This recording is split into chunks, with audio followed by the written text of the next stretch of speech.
Est-ce que ça nous viendrait à l'idée aujourd'hui de donner une cigarette ou un verre de vin à un enfant de 12 ans? Non. Et pourtant, aujourd'hui, 45% des 11-12 ans sont sur TikTok. Ça, je comprends pas.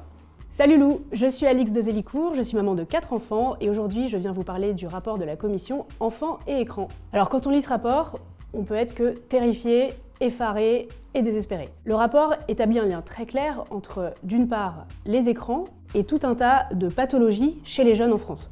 L'addiction, la dépression, la violence, le décrochage scolaire, l'obésité, la malbouffe, etc., etc. Quand on poursuit la lecture des 142 pages, on n'a pas de solution concrète, rapide, pour la maman que je suis. Et donc ça me déçoit énormément. Ce qui m'effraie le plus en tant que maman, c'est que j'ai l'impression que toute la responsabilité repose sur moi. D'abord, parce que je suis moi-même consommatrice, voire parfois addict à mon téléphone portable. Et je sais que mes enfants, en me voyant utiliser mon téléphone, nécessairement vont avoir envie d'en avoir un et de l'utiliser. La deuxième chose, c'est que quand mes enfants vont à l'école, on leur demande le soir de se mettre en ligne sur Pronote, par exemple, pour consulter leur cahier de texte électronique, parfois pour faire un exercice en ligne.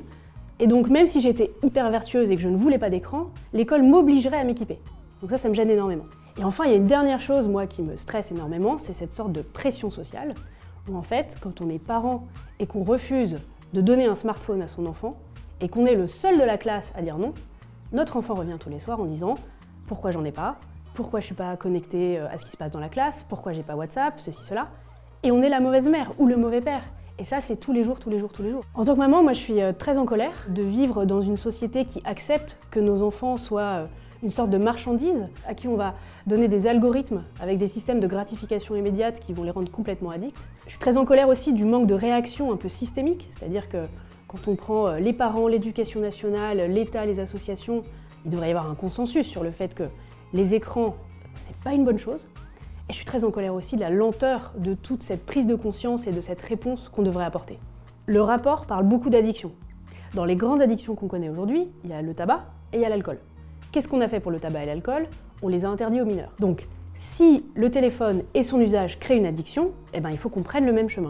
Dans le rapport, il y a une sorte d'échelonnement qui est proposé, donc pas d'écran avant 3 ans, pas plus de X minutes par jour avant 6 ans, pas de téléphone avant 11 ans, pas de connexion à Internet avant 13 ans, pas de connexion aux réseaux sociaux éthiques avant 15 ans.